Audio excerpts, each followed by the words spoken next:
So he paid the fare thereof and went down into it to go with them unto Tarsus from the presence of the Lord. Great wind into the sea, and there was a mighty tempest in the sea, so that the ship was like to be broken. Then the mariners were afraid and cried, every man to his God, and cast forth the wares that were in the ship into the sea, to lighten it of them. But Jonah was gone down into the sides of the ship, and was fast asleep. May God bless His holy word. Let's pray. Ginoo, salamat sa imong kaayo sa among kinabuhi, sa imong kaluoy, sa grasya o panalangin nga gihatag niini nga semana bisan pa niini nga adlaw, Amahan. O Dios, ikaw ang among gidayeg, ikaw ang among gipasalamatan sa tanan nga butang, Lord, nga hitabo sa among kinabuhi karon nga semana. O Dios, dalaygon ka sa among kinabuhi. Dalaygon ang imong ngalan sa walay katapusan kining mga butangan na hitabo ug imong gitugot nga mahitabo tungod sa imong kaluoy kanamo, O Lord. Salamat sa imong protection, sa provision, matag adlaw, imo kami gibanan, imong gihatag ang panginahanglan. Salamat Ginoo sa imong nabuhat, Ginoo, sa matag usa namo ang kinabuhi. Ang salapi Ginoo dili gayud makabayad sa imong gibuhimo kanamo, Lord.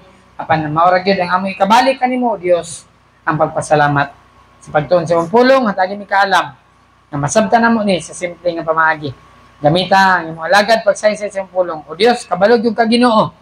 Ang akong ineskwelahan, ang akong kahibalo, ang akong talento, dili kini Ginoo supisente. Busa Lord, among pangayoon ang imong tabang. Paghatag ka namog kaalam, paglamdag sa mong kasing-kasing o una-una, na masabtan namo ang imong pulong sa simple nga pamaagi. Ubani kami, O Dios, kini tanan itugyan na kanimo pinagi sa pangalan ni Jesus. Amen. Kalingkod ng tanan, balik sa atong lingkuranan. Nalini sa Book of Jonah. Sugod ta dinhi sa chapter 1. Sa passage nga atong nabasa, verses 3 hangtod sa verse number 6. Diya sa verse 3, I want you to notice two important things. The Bible says in verse number 3, but Jonah rose up to flee unto Tarshish from the presence of the Lord and went down. Notice, Jonah went down to Joppa. Ang title sa message, Away from the Presence of the Lord. Layo gikan sa presensya sa Ginoo. Kristohanon, ang Dios dili gusto magpalayo nato. Amen? Pero kinsa man ang kapalayo? Kita ang kapalayo sa Dios. Gipili sa Dios si Jonah nga mudala sa mensahe. Apan si Jonah misibat, the Bible says, went down to Joppa. Adto na siya sa pantalan sa Joppa. Siguro makabalan din sa Cagayan, makabalan man ito pantalan, no? Abot niya sa Joppa. And found a ship going to Tarshish. So he paid thereof. So he paid the fare thereof. Notice, pag abot niya sa port sa Joppa, kita siya og barko padung sa Tarshish. God wants him to go to Nineveh. But he fled. Sibat siya from the presence, rose up to flee from the presence of the Lord. He went down to Joppa and found a ship going to Tarshish, so he paid the fare thereof. Notice, and went down. Second time. First, went down to Joppa. Second, went down and went down into it. Adto na siya sa Tarshish. Kristohanon, away from the presence of the Lord, you are going down. Kung magpalayo ka sa Ginoo, you are not going up. You're going down. Amen? Muna nga, ayaw yung palayo sa Diyos, aron di ka magpaubos. Dili yung ka mapaduol sa Ginoo kung sibat ka sa iyang presensya. Read it again. Ato na sa verse number 5. Ang back to verse 5. Then the mariners were afraid, and cried every man unto his God, and cast forth the wares that were in the ship into the sea to lighten it of them. But Jonah gone down. away from the presence of the Lord 3 times. Jonah went down and went down, and the 3rd time, he is gone down. Kung magpalayo ka sa Ginoo, hantod, you will be completely gone down. Mawa ka na gyud. Mawa na gyud ka sa passing. Nabalikon ako, ang title sa mensahe, Away from the presence of the Lord. Layo. Gikan sa presensya sa Dios. 4 things.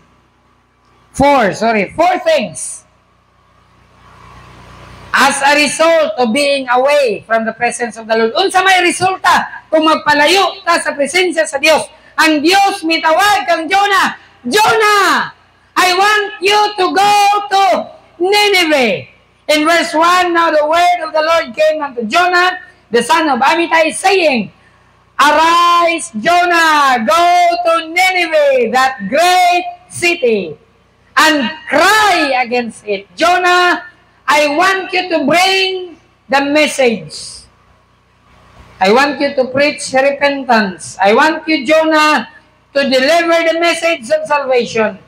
Cry against it, for their wickedness is come up before me. They are so wicked nga ang ilang kadautan ning abot na sa akong presensya. Ang ilang kadautan nakita na gid nako na sa akong atubangan. As soon as God told Jonah to go to Nineveh and cry against it, Jonah flee unto Tarshish. Instead of going to Nineveh, he fled away from the presence of the Lord. Away from the presence of the Lord. Nagpalayo si Jonah gikan sa presensya sa Dios. Naon sa mahitabo sa mga anak nga mapalayo sa ginikanan? Lisod. Gawas lang siguro anak nga nanay trabaho, murag makaya-kaya na. Pero kung estudyante pa ka, minor pa ka, mapalayo ka sa imong ginikanan, lisod kayong kahintang. Namoni ang kahintang ni Jonah, kay nagpalayo siya sa iyang amahan. Amen? Nagpalayo siya sa Dios. 4 things. 4 result. When you are away from the presence of the Lord. I want you to remember 4 things. If you are away from the Lord, 4 things to remember.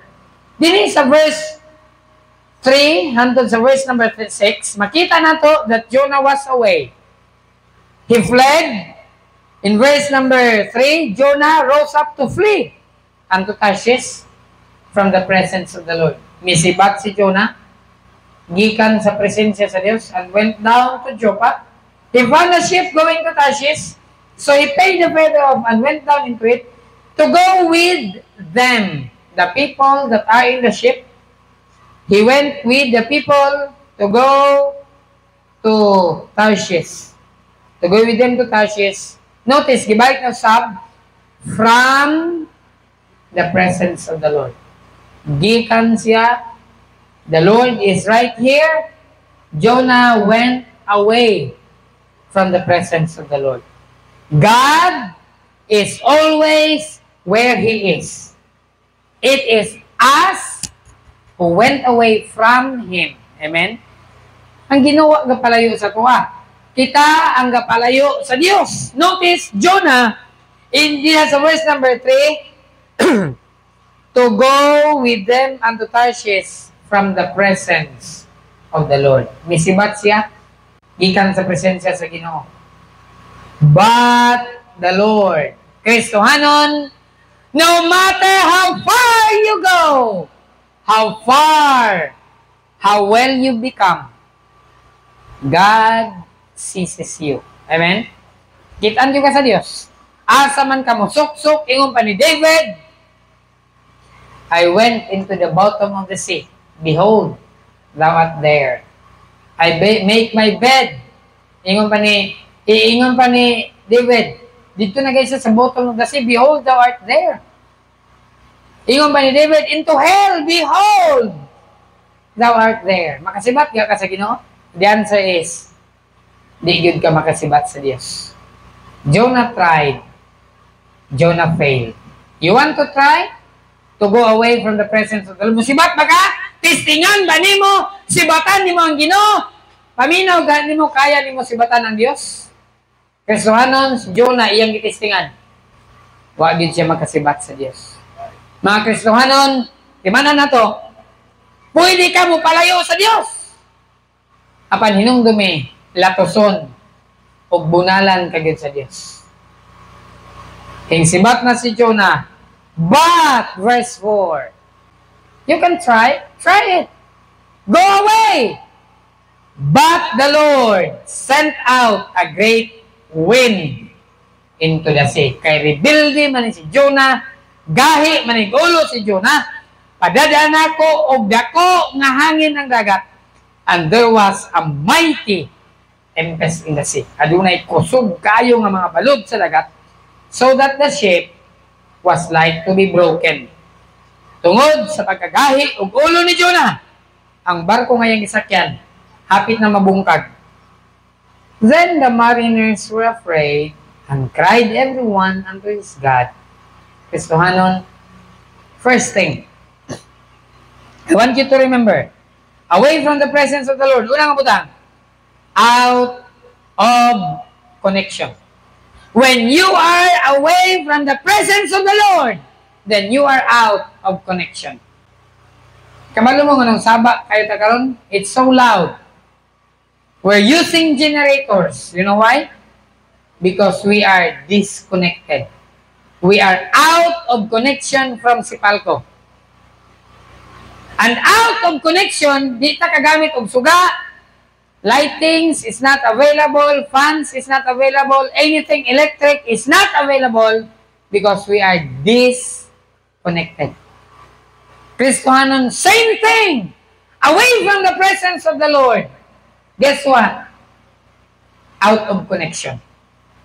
Putlan kag connection. Amen? You are no longer connected to God. You want to charge. You cannot charge because you are disconnected. Thank God for generators. Thank the Lord for using someone na nagigamit sa Diyos. Amen? Now, na-fan, makagamit ang TV, naisuga, maka-charge ka, pwede. You know why? Because we are back in connection. But away from the presence of the Lord, you are out of connection. Wa na. Why power? Perting iganga. Wala, pay-pay yung kanya. So na, magbasa tag bersikulo, hangad lang ta, karon duko na kita. Ay, pasalamat, kaning balik na. Away from the presence of the Lord, out of connection. O gani sa verse number 5, because of Jonah's rebellious attitude, then the mariners were afraid and cried every man to his God and cast forth the wares that were in the ship into the sea. Notice this, Kristohanon, your sin, my disobedience, our disobedience can affect someone else, can affect the innocent ones. Because of Jonah's rebellious character, it affected the whole ship. The innocent people that were in the ship, they were heading to Tarshish. Apektado sila sa rebuilding na kinaiya ni Jonah. Ug tungod sa gihimo ni Jonah, guess what? Ingon tara sa Biblia. Cast forth the wares that were in the ship into the sea to lighten it of them. Maybe some of them heading back to Tarshish. They were from abroad. They have their balikbayan box. Siguro mga malita full of chocolates. Panglabay nila sa dagat. Just to lighten the ship. You know what? Ang atong pagka-rebuilding, ang atong pagkagahig ulo, ang atong pagkamasinupakon sa Dios, naagyoy maapektahan. Tungod sa kagahig ulo ni Jonah, ay tibok barko na damay. Pagan sila tanan. To lighten it of them. But Jonah, look at Jonah. Look at his character. Look at him. But Jonah was gone down into the sides of the ship, and he lay and was fast asleep as if nothing has happened. This is what happened to people who went away from the presence of the Lord. Bisan it is very evident. His family is struggling. His personal life is struggling. Tulog-tulog lang yapon as if nothing is going on. Wake up. Kristohanon, wake up! Amen? Away from the presence of the Lord, you are out of connection. Di na gid ka konektado sa Dios. Wa na gid ka connection sa Dios. You don't have the benefits from God because you are out of connection. Di na ka mo ampo, di na ka mo simba, di na ka mo basag Biblia, you are out of connection. Christians, don't go away. Amen? Don't go away from prayer, your prayer life. Stay. Don't go away from Bible reading. Read your Bible. Don't go away from church. Still come to church. Amen? Away from the presence of the Lord is out of connection. Our best is not enough when we are away from the presence of the Lord. They tried their best. They cast off the wares. Maybe some of them, they just, siguro na natoy nagpalit dito og kuan ba? Mercedes-Benz. If they have a Mercedes-Benz back then. They cast the wares that were in the ship. They sacrificed the load that were in the ship to lighten it for them. But guess what? Our best is not enough if we are away from the presence of the Lord. All our labor is useless. Pagyod, basta layo ta sa Ginoo. Kristohanon, we need to address the real problem. The real problem is not the wares that are in the ship. The real problem is Jonah.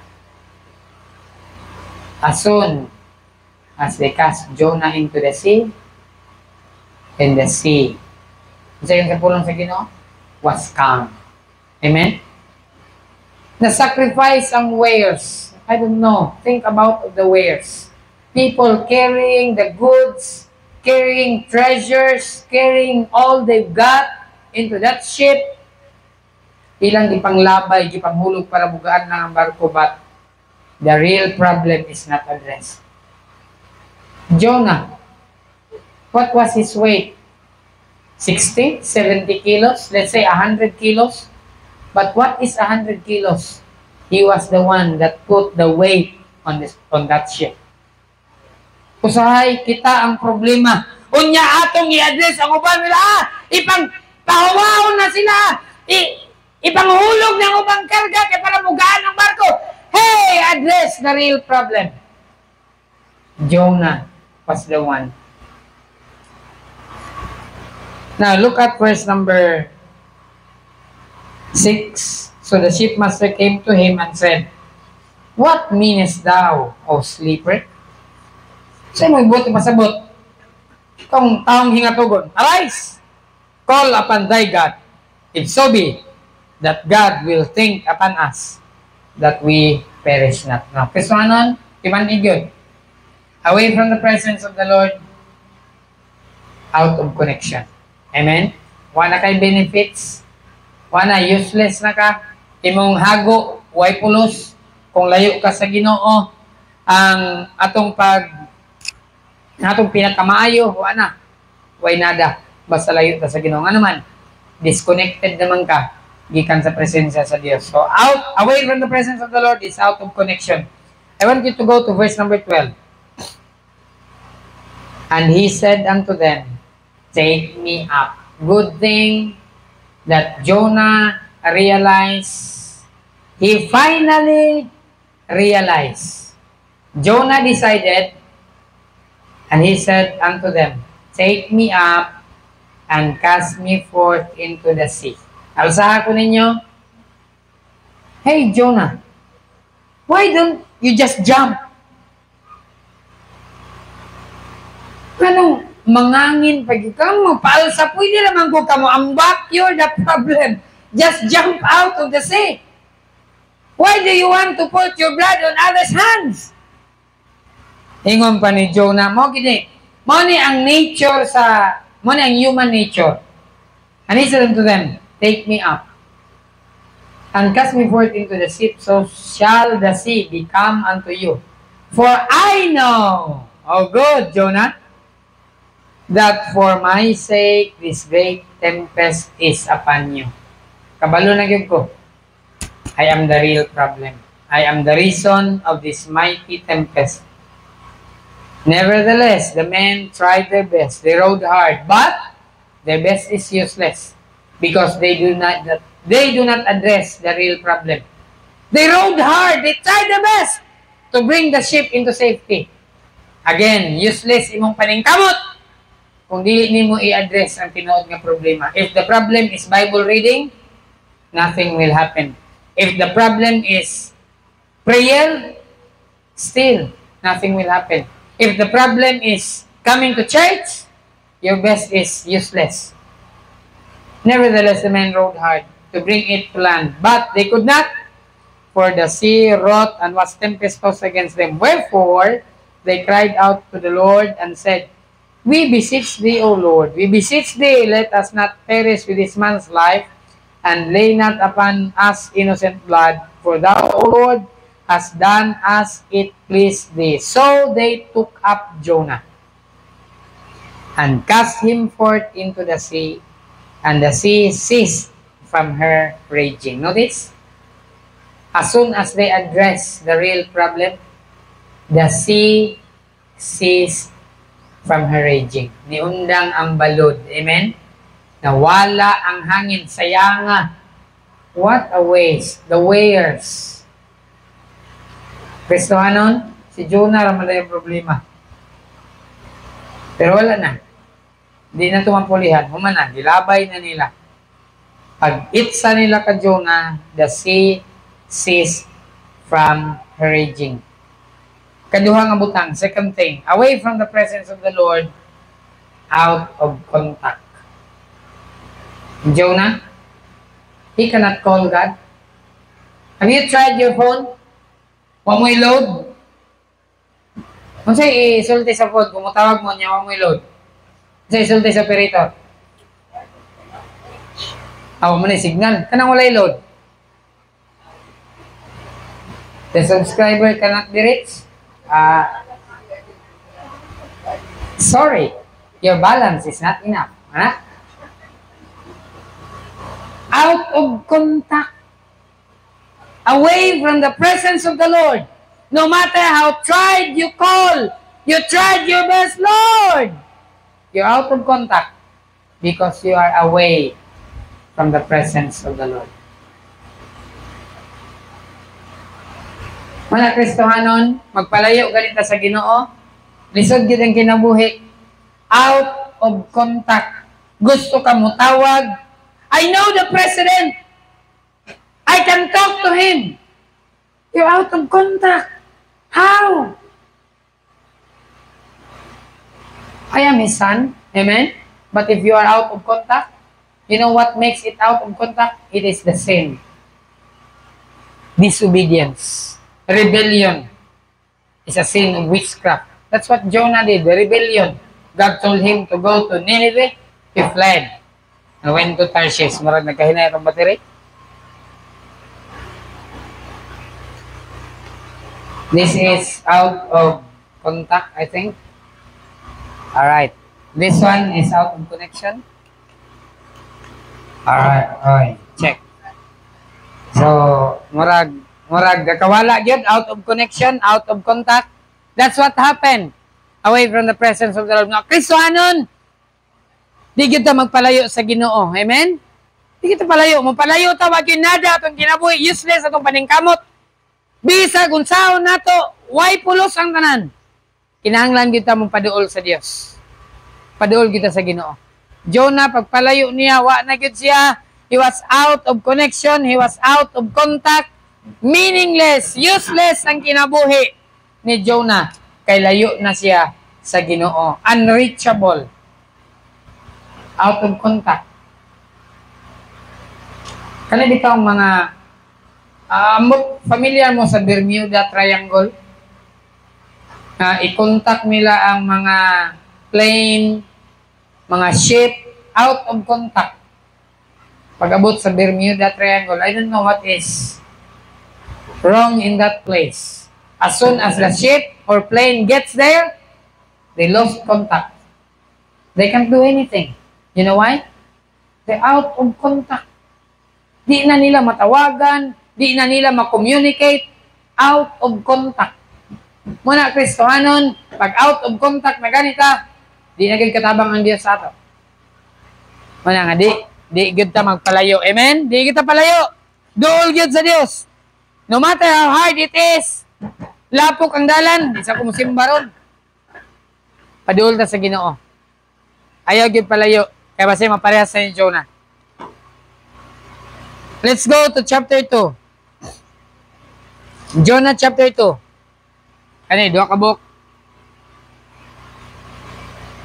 Now, then he said, Jonah chapter 2, verse 1, and Jonah prayed unto the Lord his God out of the fish belly. Because of his disobedience, giit sa siya sa dagat, gilamuy siya sa isda. Na Kristohanon, di man nato ni? Kung ang isda masulod sa atong tiyan, okay na. Pero kung kita ang masulod sa tiyan sa isda, di na okay ba? This is the problem. Verse 1, then Jonah prayed unto the Lord his God out of the fish belly. Wala na siya sulod sa tiyan sa isda. Problema yun eh. Imbis siya mukaon sa isda, siya man na gitulon sa isda. Kabalo mo nga no? Tungod sa iyang pagkagahig ulo. Verse 2, and said, I cried by reason of mine affliction. Grabe ang akong kasakitan. Yung panato the Lord, and He heard me out of the belly of hell. Jonah described the belly of the fish as hell. The stinks that's in the belly of the fish. Siguro, I don't know, unsay na ito ni pag-describe inside the belly of the fish? Murag, dako gini nga problema ba? Ingon pa ni Jonah, belly of hell. This is the worst condition that Jonah had ever experienced. You know why? Away from the presence of the Lord. Ikatulong, out of comfort. Kung layo na ka sa Ginoo, you're out of comfort. You know what happened? Discomfort. He's not comfortable at all. You want to sleep, you can sleep. Even when you're cold, you're fanning yourself. There's no comfort away from the presence of God. Na kay kwarta, di nakakabalong sao, manako ng kwarta. You don't even know what to do with your money. You know why? You're away from the Lord. And away from the Lord, you're out of comfort. You can have all the money you wished for, but still, you're out of comfort. Muna mahitabo if you are away from the Lord. Muna nga, di yun ka magpalayo sa Diyos. Amen? Bahalag ba'y kwarta? Basta na'y comfort. Amen? You cannot buy comfort. Except the diaper called Comfort. The brand? Comfort. Pero ang hindi natin niya mapalit ang comfort. Tanawag yun yung mga psychiatrists. They help people. But in themselves, they cannot do anything. They're out of comfort. And this is what happened if you are away. Layo gani ka sa Ginoo. Wa na gyud mo hupay nimo, wa na gyud mo alam-alam nimo, wa na gyud mo tambag nimo. Pero kung mapadul ka sa Dios, napay pulong sa Dios. Amen? Mo encourage nimo, mo dasig nimo, mo hatag nimo og challenge mga Kristiyanon. Ayaw gyud palayo sa Dios. Parehas niya tag Jonah, out of comfort. O gani sa verse number 4, then I said, yung pa ni Jonah, I am cast out of thy sight, yet I will look again toward thy holy temple. The waters compass me about, even the soul, the depth closed me about, round about. The weeds were wrapped about my heads. The weeds. I don't know, maybe the fish ate the seaweeds and it wrapped him about his head. Mali mahitabo ba sa palayo ka sa Ginoo? I went down to the bottoms of the mountains, away from the presence of the Lord. The earth with her bars, the ribs of the fish, I guess. The earth with her bars about me forever. Yet hast thou brought up my life from corruption, O Lord my God. Kristohanong timan ini, away from the presence of the Lord, you are out of comfort. Paano yun? Luoy na kay si Jonah. We only think of Jonah, but have you considered about the fish? I think about the fish. Katisting na ba mo nga, you eat something and then you did not digest what you eat? That's a discomfort. To the fish, I don't know how old is this fish. Maybe 10 years old, and the fish, this is the first time I ate. I swallowed something and I cannot digest it. That's a discomfort to the fish. As well as Jonah. Mani resulta sa rebellion. Mani resulta sa disobedience. Na-affect ang whole ship, the whole crew, and now the fish, the innocent fish. God told the fish, hey, come here. I want you to swallow this thing. Lord, but the fish just swallowed Jonah. And now, 3 days. Can you imagine, nagkaon ka 3 days? Saan nagkakaon nga? Di ba nagkakahilis? Gas pain, di ba? I don't know if ang fish, gibati siya to siya gas pain ba? And finally, after 3 days, I cannot take it anymore. So God told the fish, okay, it's time. This is Nineveh. Iluwa na. Di na mahilis. Kana mong gikaon, di na mahilis. Finally, diluwa na gid si Jonah. Gikaluyan, amen? The Bible says it is God's mercy that we are not consumed. So, Kristohanan, timan ina. Timan na po ni. Layo kayo sa Dios, out of connection, out of contact, para sa microphone, no? Out of comfort. Apil pang isda, nadamay, wa nahilisan. And then, katapusan, chapter 4. Let's go to chapter 4. Verse 1. But it displeased Jonah exceedingly. As soon as Jonah went to Nineveh, he preached to Nineveh and the people in Nineveh. Look at verse 5. So the people of Nineveh believed God. Wow! What a success. Amen? What a ministry. The people of Nineveh believed God and proclaimed a fast and put a sackcloth from the greatest of them, even to the least of them. Gikan sa pinakadako, hangtod sa ilang pinakagamay, naghinulsol sila, mituo sila sa Dios.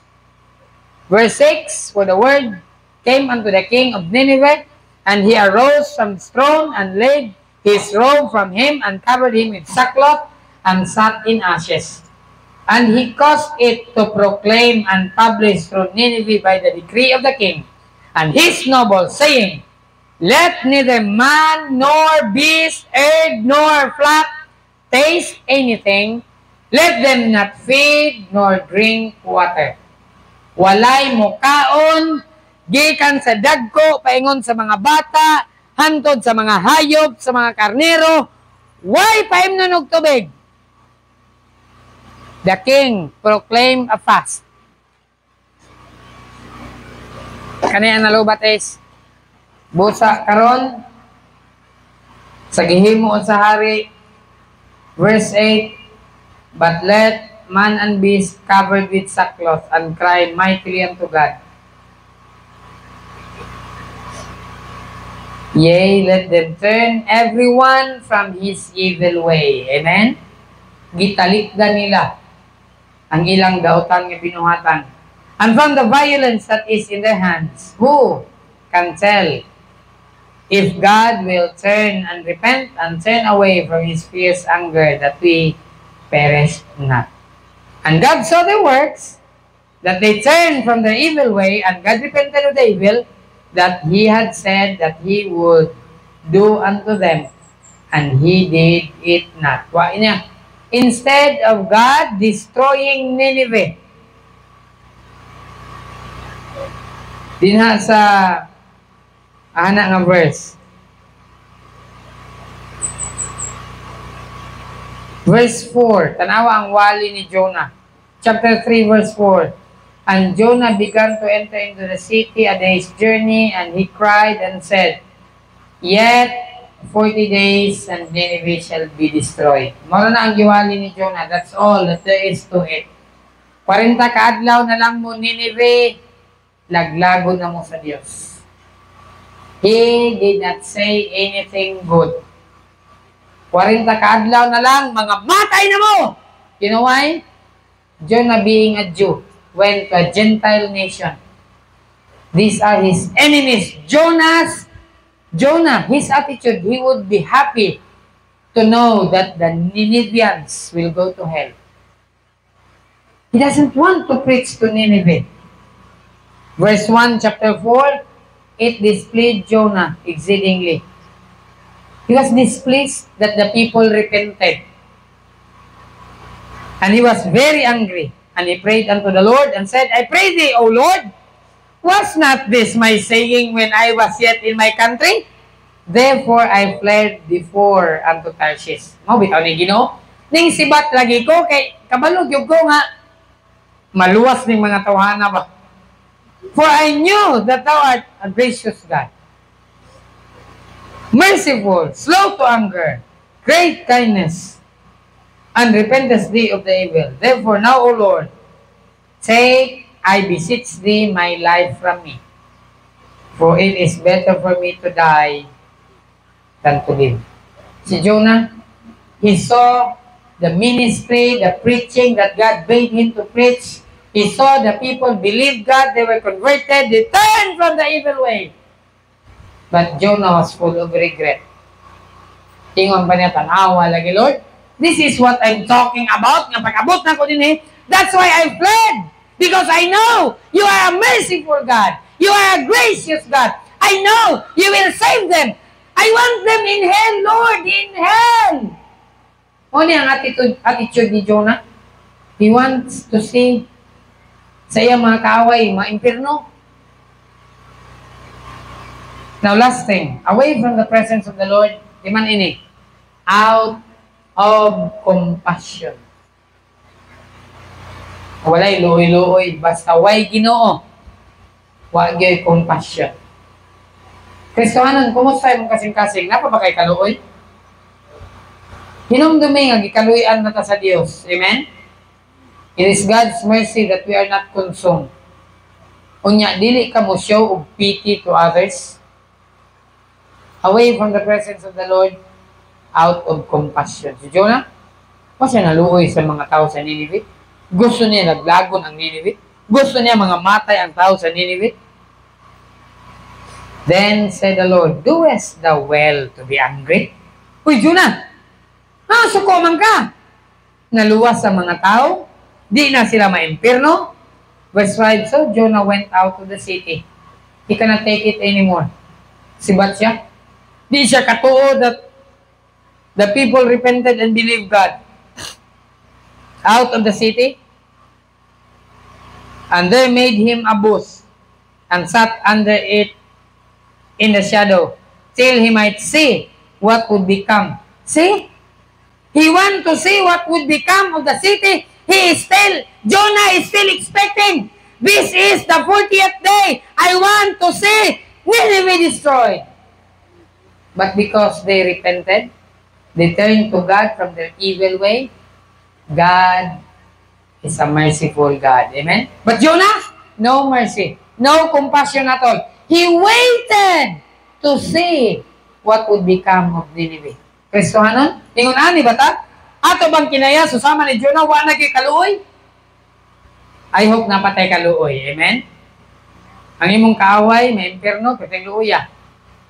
Tagin taon na gospel tracks. Ultihin taon na sa pulong sa Diyos. Kay luoy ka ng may impyerno na. And the Lord God prepared a gourd and made it to come up over Jonah, that it might be a shadow over his head, to deliver him from his grief. So Jonah was exceeding glad of the gourd. Si Jonah lipay kayo siya sa gourd. But he was displeased for the people who turned to God from their evil way. Sometimes we are so selfish. We only think of our own benefit, the good for our own. We only think of the good. Lord, thank you for the shadow. It benefit me. What about the soul? The number of the souls that are there. Perting daghana. Jonah is so selfish. Verse 7, but God prepared a worm. Because you're selfish, Jonah. You only think of yourself. I would let the worm eat the gourd. When the morning rose up the next day, and it smote the gourd, that it withered. Apatay. Ang iyang ipasilungan, gikaon sa ulod. And it came to pass, when the sun did rise, that God prepared a vehement east wind. The sun beat upon the head of Jonah. He fainted. He fainted, and wished in himself to die, and said, it is better for me. This is the second time.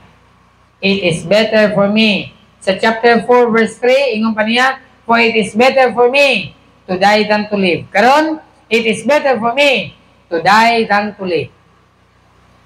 If you are away from the presence of the Lord, you are out of compassion. He had no compassion on the people, and now, he had no compassion on himself. It is better for me to die than to live. Selfish. May mamatay na lang. It is better for me to die than to live. And God said to Jonah, doest thou well to be angry for the gourd? And he said, I do well to be angry. Look at this attitude. Very rebellious. Even unto death. Suko kay ko, Lord! Hantod sa akong kamatayon. Magkrabi gina. Away from the presence of the Lord, out of compassion. Paanagikaluoy. Bisan siyang kaugalingon. Then said the Lord, thou hast had pity on the gourd, for which thou hast not labored, neither madest it to grow, which came up in a night and perished in a night. And should not I spare Nineveh, that great city, wherein, hand to the bit, are more than 6,000 persons, and cannot discern between the right hand and the left hand, and also much cattle. Wow! God is concerned for that great city, wherein are more than 6,000, 60,000 people in Nineveh.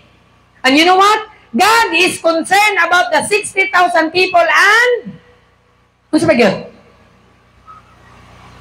Not just the people. God is also concerned also much cattle. God is concerned for the cattle. Dili lang kay ang Diyos concerned sa 60,000 people, He is also concerned for the cattle. Kaya ang Diyos may naghimo ani nila. So, Kristohanon, kasi para sa kang Jonah ba? Magpalayo ta sa Ginoo? Wala. Wala itingog. Wala na compassion. Mana nga, di kita magpalayo sa Ginoo. Amen? Lisod kayo layo sa Ginoo. Out of connection, like the microphone. Out of contact. Di na ito katawag sa Ginoo. Palayo ka. Out of comfort. Kinsa pa may mo advice ni mo? Kinsa pa may mo challenge ni mo? If you go away from the presence of the Lord, out of compassion, wala na iluoy. Mo ni ang mahitabo basta palayo ta sa Ginoo. Wala na siya naluoy sa mga tao sa Nineveh. Wala na siya naluoy siyang kaugalingon. Ingon pa niya, it's better for me to live than to die. Ingon ang Ginoo, do is the well to be angry? Yes! Ingon pa niya, I am very angry even unto death. Wala na gayong compassion. Kristohanon, wala yung rason mo palayo na sa Diyos. Amen? Padulong ta. Pray, Bible reading, come to church. 3 important things na mapadulong ta sa Diyos. Away from the presence of the Lord, no good. Your labor, useless. Tanan pa rin kamot, kawang. Dapat paduol kita sa Diyos. Tanang kwarta, you can make all the money you want away from the presence of the Lord. You're out of comfort. Bisang pagdagang kag kwarta, mag-suicide di kaya ka. Kaya wa kay Ginoo. Una, paduol sa Diyos. Let's all stand. Tindog na tanan. Manindog ka.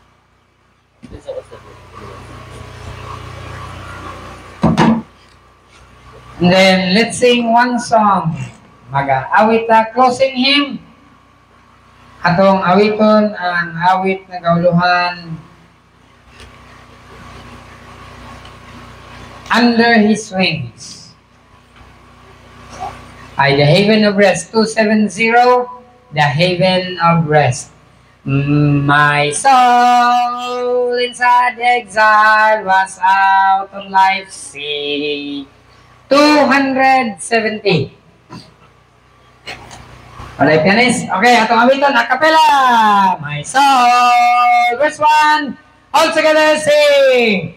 My soul inside exile was out of life's sea, so burdened with sin and distress.